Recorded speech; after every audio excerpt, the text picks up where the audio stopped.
Buscando esposa Brierton, 8. Autora, Julia Quinn. Traducción, Mireia Terés Loriente. Audiolibro hecho por Aikaba Torayami. Capítulo 1. En el que nuestro héroe se enamora. 2 meses antes. A diferencia de la mayoría de sus conocidos, Gregory Brierton creía en el amor verdadero. Tendría que haber sido un necio para no creer en él. Ha de tenerse en cuenta lo siguiente. Su hermano mayor, Anthony. Su hermana mayor, Daphne. Sus otros hermanos, Benedict y Colin, por no hablar de sus hermanas Eloise, Francesca y, irritante pero cierto, Jay y Jacinth, todos ellos, todos, estaban felizmente enamorados de sus cónyuges. Para la mayoría de los hombres, tal situación solo sería frustrante, pero para Gregory, que había nacido con un espíritu extraordinariamente alegre, si bien fastidioso de cuando en cuando, según su hermana pequeña, ello solo significaba que no le quedaba más remedio que creer lo obvio. El amor existía. No era un vaporoso producto de la imaginación, ideado para impedir que los poetas perecieran de inanición. Podía no ser algo que se viera, se oliera o se tocara, pero estaba ahí, y solo era cuestión de tiempo que él también encontrara a la mujer de sus sueños y sentara la cabeza para dar fruto y multiplicarse, y adoptara aficiones tan incomprensibles como el papel maché o el coleccionismo de ralladores de nuez moscada. Aunque, si uno quería poner los puntos sobre las íes, lo cual parecía un tanto apurado tratándose de un concepto tan abstracto, sus sueños no incluían exactamente una mujer. O, al menos, no una mujer con atributos específicos e identificables. Gregory no sabía nada sobre aquella mujer suya, la que se suponía que iba a transformar su vida por completo, convirtiéndolo en un alborozado pilar de la respetabilidad y el aburrimiento.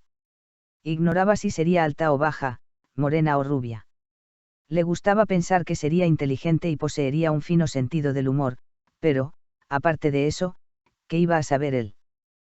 Podía ser tímida o extrovertida. Podía gustarle cantar. O quizá no. Tal vez fuera una amazona de tez sonrojada por pasar tanto tiempo a la intemperie. Gregory no lo sabía. En lo relativo a aquella mujer, a aquella fémina imposible, maravillosa y, de momento, inexistente, lo único que sabía en realidad era que cuando la encontrara, lo sabría. Ignoraba cómo lo sabría, solo sabía que lo sabría. Algo tan trascendental, algo que hacía temblar la tierra y cambiaba la vida de arriba abajo, en fin, no podía florecer. Sigilosamente. Llegaría con ímpetu y vigor, como el proverbial mazazo. La única duda era cuándo. Y, entre tanto, Gregory no veía razón para no pasarlo bien mientras esperaba su llegada. A fin de cuentas, no hacía falta llevar la vida de un monje mientras uno aguardaba el amor verdadero. Gregory era, a decir de todos, un londinense bastante típico, con una renta cómoda, aunque en absoluto exuberante, montones de amigos y una cabeza lo bastante despejada como para saber cuándo dejar una mesa de juego. En el mercado matrimonial era considerado un partido bastante bueno, aunque no precisamente de los mejores, los cuartos hijos nunca llamaban mucho la atención, y las señoras de la alta sociedad siempre recurrían a él cuando necesitaban un soltero apetecible para equilibrar el número de invitados a una cena. Cosa que le permitía estirar un poco más la mencionada renta, lo cual era siempre una ventaja. Tal vez debiera tener alguna aspiración más en la vida. Alguna meta, o simplemente una tarea significativa que cumplir. Pero eso podía esperar, no. Pronto, estaba seguro, todo se aclararía. Sabría qué era lo que quería hacer, y con quién deseaba hacerlo, y entre tanto. No se divertía. Al menos, ahora mismo. O sea. En este preciso instante, Gregory estaba sentado en un sillón de cuero, en uno bastante cómodo, y no es que ello tenga ninguna importancia en el asunto, aparte del hecho de que la comodidad le inducía a soñar despierto, lo que a su vez le inducía a no escuchar a su hermano, quien, es preciso decirlo, estaba de pie a unos 2 metros de él, discurseando acerca de tal o cual cosa, con la inclusión casi segura de diversas variaciones de los conceptos, deber, y, responsabilidad. Gregory no le prestaba atención. Rara vez se la prestaba. Bueno, de vez en cuando, sí, pero... Gregory. Gregory. Gregory levantó la mirada, pestañeando. Anthony tenía los brazos cruzados, lo cual nunca era buena señal. Anthony era el vizconde Brierton desde hacía más de 20 años. Y aunque fuera, Gregory era el primero en admitirlo, el mejor de los hermanos, habría sido un señor feudal de primera. Te pido disculpas por interrumpir tus cavilaciones, sean cuales sean, dijo Anthony secamente, pero has oído por casualidad algo de lo que he dicho. Diligencia, repitió Gregory como un loro, inclinando la cabeza con lo que le pareció gravedad suficiente. Claridad de miras. En efecto, dijo Anthony, y Gregory se felicitó por una actuación tan inspirada. Va siendo hora de que busques un propósito en la vida. Por supuesto, murmuró Gregory, más que nada porque se había saltado la cena y tenía hambre, y había oído que su cuñada iba a servir un refrigerio en el jardín. Además, no tenía sentido discutir con Anthony. Jamás. Debes cambiar. Escoger un nuevo rumbo. En efecto. Quizás hubiera emparedados. En ese momento podía comerse unos 40 de aquellos pequeñitos, sin corteza. Gregory. La voz de Anthony tenía aquel tono. El tono que, aunque imposible de describir, era bastante fácil de reconocer. Y Gregory sabía que era hora de prestar atención. Sí, dijo, porque, a decir verdad, era asombroso lo bien que una sola sílaba podía posponer una frase auténtica. Espero ingresar en el clero. Anthony se paró en seco. Se quedó muerto, helado, frío. Gregory se detuvo a saborear aquel momento.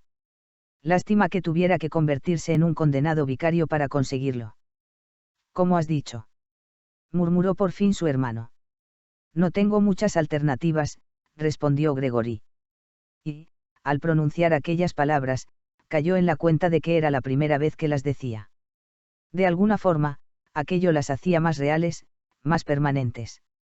Es el ejército o el clero, continuó. Y, bueno, hay que reconocerlo, tengo una pésima puntería. Anthony no dijo nada. Todos sabían que aquello era cierto. Pasado un momento de violento silencio, Anthony murmuró. ¿Hay espadas? Sí, pero con la suerte que tengo me destinarán al Sudán. Gregory se estremeció. No es por ponerme puntilloso, pero ese calor. ¿Tú querrías ir? No, claro que no, contestó Anthony inmediatamente. Y, añadió Gregory, que empezaba a divertirse, está. Mamá. Hubo una pausa. Luego.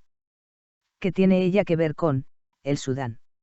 No le agradaría mucho mi partida, y además tú, lo sabes muy bien, serás quien tenga que cogerla de la mano cada vez que se preocupe o que tenga alguna pesadilla fantasmal acerca de. No digas más, le interrumpió Anthony. Gregory se permitió una sonrisa para sus adentros. A decir verdad, aquello no le hacía justicia a su madre, que, era justo reconocerlo, nunca se las había dado de vaticinar el futuro con cosas tan etéreas como un sueño. Pero odiaría que él se fuera al Sudán, y Anthony tendría que escuchar sus lamentos.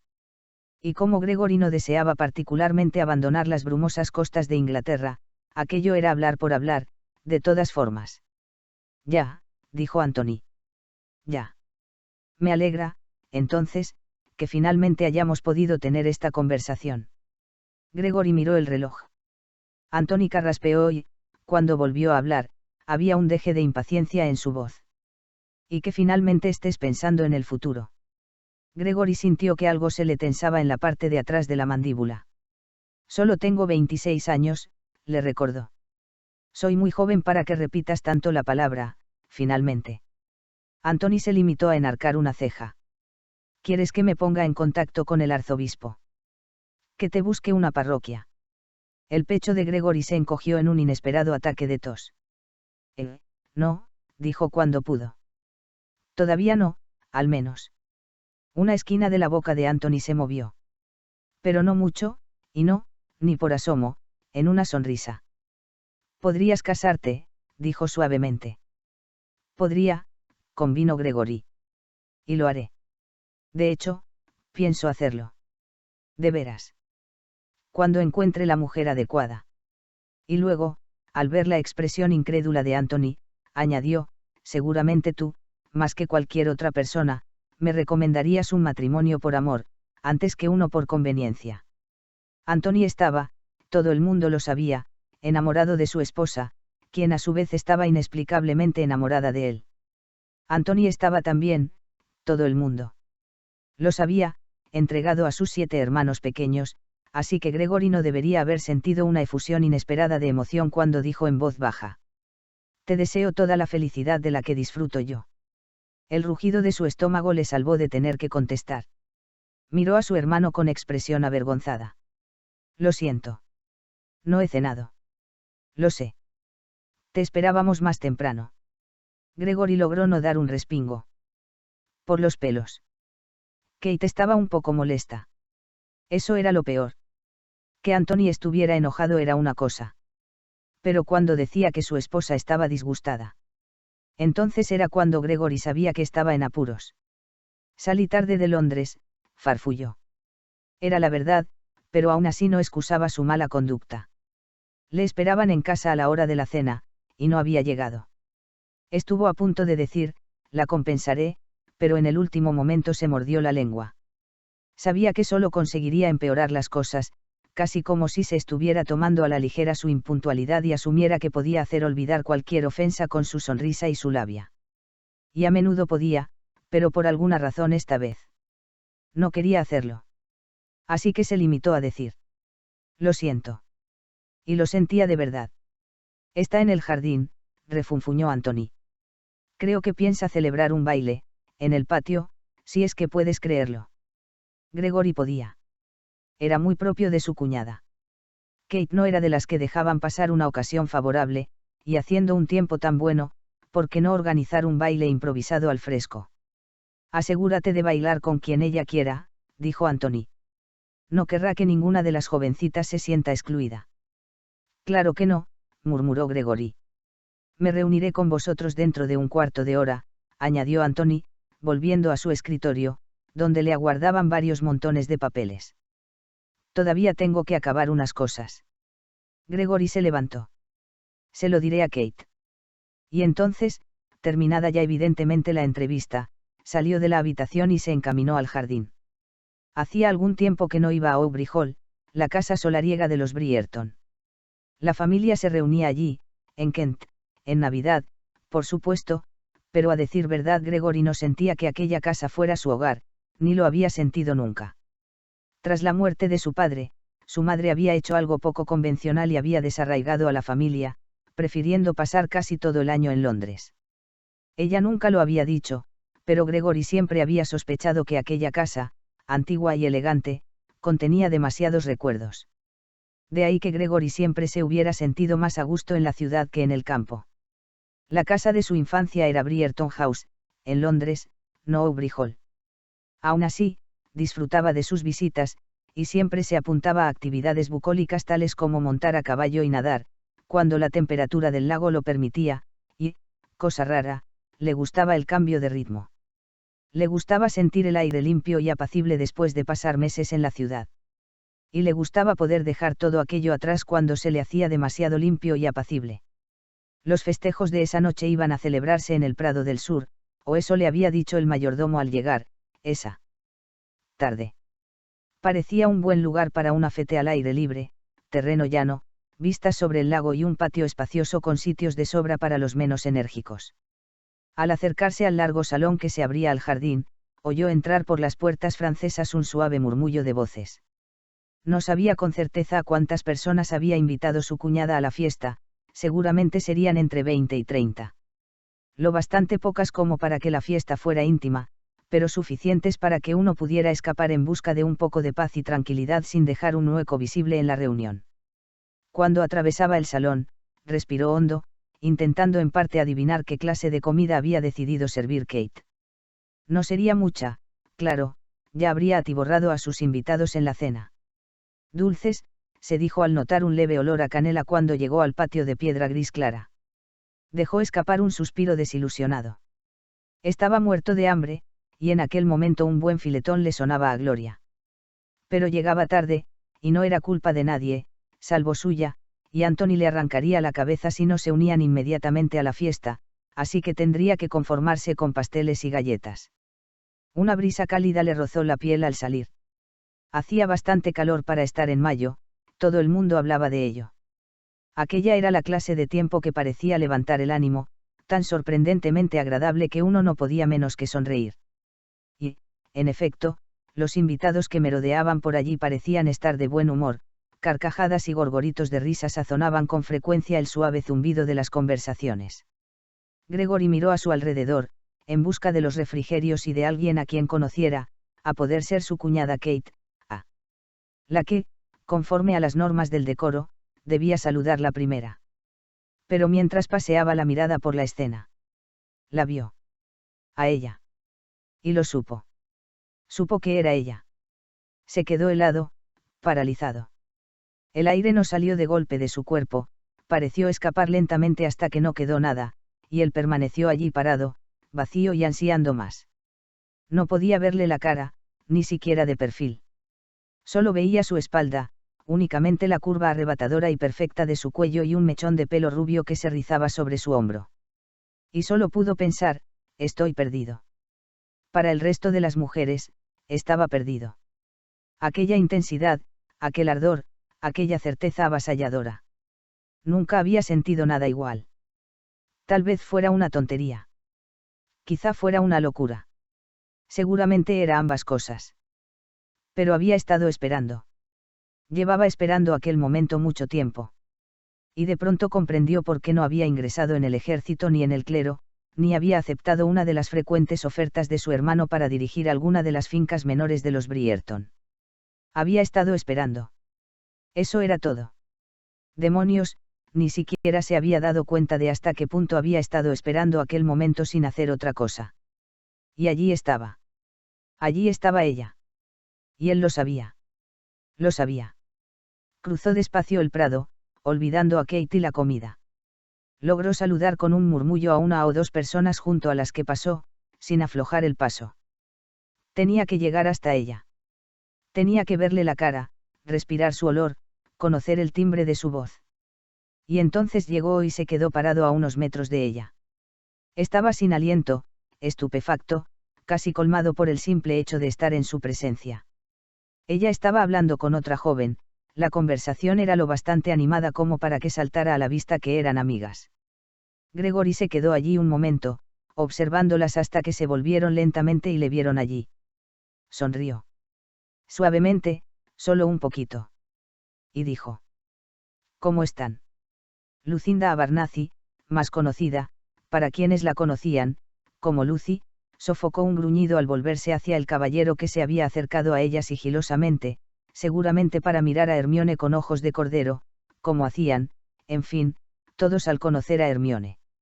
Eran gajes del oficio por ser amiga de Hermione Watson. Hermione coleccionaba corazones rotos como el viejo vicario de la abadía coleccionaba mariposas. La única diferencia era, naturalmente, que Hermione no atravesaba los ejemplares de su colección con odiosos alfileres. A decir verdad, Hermione no deseaba romperle el corazón a ningún caballero, ni jamás se proponía hacerlo. Eran cosas que pasaban. Lucy ya estaba acostumbrada. Hermione era Hermione, con su cabello rubio claro del color de la mantequilla, su cara en forma de corazón y sus ojos enormes y bien separados, del más sorprendente tono de verde. Lucy, por su parte, era. En fin, no era Hermione, eso estaba claro. Era simplemente ella misma, y casi siempre le bastaba con eso. Lucy era, en casi todos los aspectos visibles, un poquitín menos que Hermione. Un poco menos rubia. Un poco menos delgada. Un poco menos alta. El color de sus ojos era un poco menos vívido, gris azulado, en realidad, bastante bonitos si se los comparaba con los de cualquiera que no fuera Hermione, pero de poco le servía, porque nunca iba a ninguna parte sin Hermione. Había llegado a aquella pasmosa conclusión un día que no estaba prestando atención a sus lecciones de composición y literatura inglesa en la escuela de la señorita Moss para señoritas excepcionales, de la que Hermione y ella habían sido alumnas 3 años. Lucy era un poquito menos. O quizá, si uno quería expresarlo con menos crudeza, era simplemente no tanto. Era, suponía, razonablemente atractiva, con aquel aire sano y tradicional, como de rosa inglesa, pero los hombres rara vez, está bien, nunca, se quedaban patidifusos en su presencia. Hermione, en cambio. En fin, Era una suerte que fuera tan buena persona. Si no, habría sido imposible ser su amiga. Bueno, eso y el hecho de que no supiera bailar. El vals, el minué, la cuadrilla, daba igual. Si había música y movimiento por medio, Hermione era incapaz. Y eso era encantador. Lucy no se consideraba una persona especialmente superficial, y, si alguien le hubiera preguntado, habría insistido en que de buena gana se arrojaría delante de un carruaje por su mejor amiga, pero había una especie de gratificante justicia en el hecho de que la joven más bella de Inglaterra tuviera 2 pies izquierdos, y al menos uno de ellos cojo. Metafóricamente hablando. Y ahora allí había otro. Otro hombre, claro, no otro pie. Y guapo, además. Alto, aunque no demasiado, con el pelo castaño claro y una sonrisa bastante bonita. Y también un brillo en los ojos, cuyo color Lucy no distinguía en la penumbra. Eso por no decir que en realidad no podía verle los ojos, porque no la estaba mirando a ella. Estaba mirando a Hermione, como hacían siempre los hombres. Y entonces hizo algo sumamente extraño. Tras desvelar su nombre, Lucy debería haber adivinado que era un Brierton por su aspecto, se inclinó y le besó la mano primero a ella. Lucy se quedó sin respiración. Después, naturalmente, se dio cuenta de lo que pretendía. Oh, era bueno. Era realmente bueno. Nada podía granjearle a un hombre la simpatía de Hermione con más rapidez que un cumplido a Lucy. Lástima que el corazón de Hermione ya estuviera ocupado. En fin. Al menos sería divertido ver desarrollarse el drama. Soy la señorita Hermione Watson, estaba diciendo Hermione, y Lucy se dio cuenta de que la táctica del señor Brierton era doblemente astuta. Al besar la mano de Hermione en segundo lugar, podía demorarse sobre ella, y luego sería Hermione quien tendría que hacer las presentaciones. Lucy estaba casi impresionada. Aunque solo fuera eso, aquello le hacía parecer ligeramente más inteligente que el caballero medio. Y esta es mi queridísima amiga, prosiguió Hermione, Lady Lucinda Abernathy. Lo dijo como siempre lo decía, con cariño y devoción, y quizá con un ligerísimo toque de desesperación, como si dijera, por el amor de Dios, hágale también un poco de caso a Lucy. Pero a ella nunca le hacían caso, desde luego. Salvo cuando querían consejo respecto a Hermione, su corazón y la conquista del mismo. Cuando eso sucedía, Lucy estaba siempre muy solicitada. El señor Brierton, el señor Gregory Brierton, se corrigió Lucy para sus adentros, porque había, que ella supiera, 3 señores Brierton en total, sin contar al vizconde, claro, se volvió y la sorprendió con una sonrisa encantadora y una mirada cálida. ¿Cómo está, Lady Lucinda?, murmuró. Muy bien, gracias. Y podría haberse abofeteado porque tartamudeó antes de pronunciar la M de, muy. Pero, por todos los santos, a ella nunca la miraban después de mirar a Hermione. Nunca. ¿Estaría interesado en ella? No, imposible. Nunca lo estaban. Y, en realidad, ¿qué más daba? Sería delicioso, claro, que un hombre se enamorara apasionada y locamente de ella, para variar. En realidad, no le importaría que le hicieran caso. Pero lo cierto era que Lucy estaba prácticamente comprometida con Lord Hasselby desde hacía años y años, así que era absurdo que tuviera un rendido admirador. Ello no podía llevar a ninguna parte, de todos modos. Y, dejando eso a un lado, Hermione no tenía la culpa de haber nacido con la cara de un ángel. Así pues, Hermione era la sirena y Lucy su fiel amiga, y todo era perfecto. O si no perfecto, al menos era bastante predecible. ¿Podemos contarle entre nuestros anfitriones?, preguntó por fin Lucy, puesto que nadie había dicho una palabra desde el obligado, encantado de conocerle. Me temo que no, contestó el señor Brierton.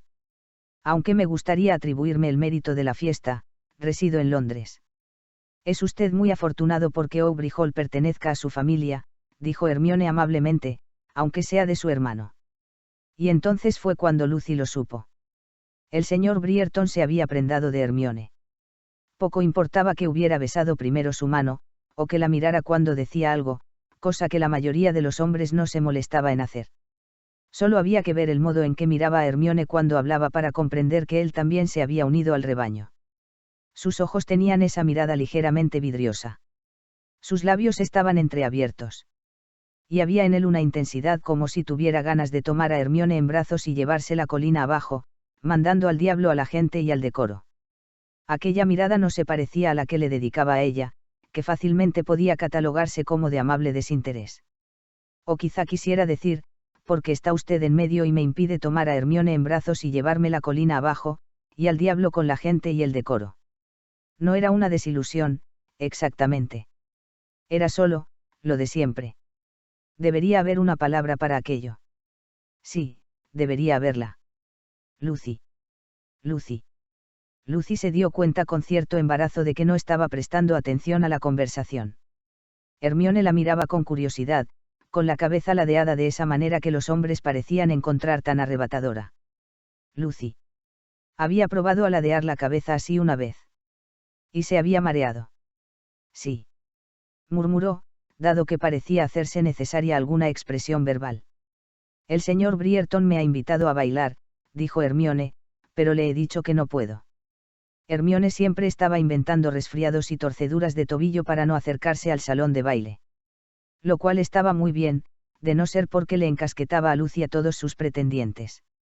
Lo cual estaba muy bien al principio, pero se había vuelto tan repetitivo que Lucy sospechaba que aquellos caballeros pensaban que los empujaba hacia ella por lástima, lo cual no podía estar más lejos de la verdad. Lucy era, aunque estuviera mal que lo dijera ella, una buena bailarina. Y una estupenda conversadora, también.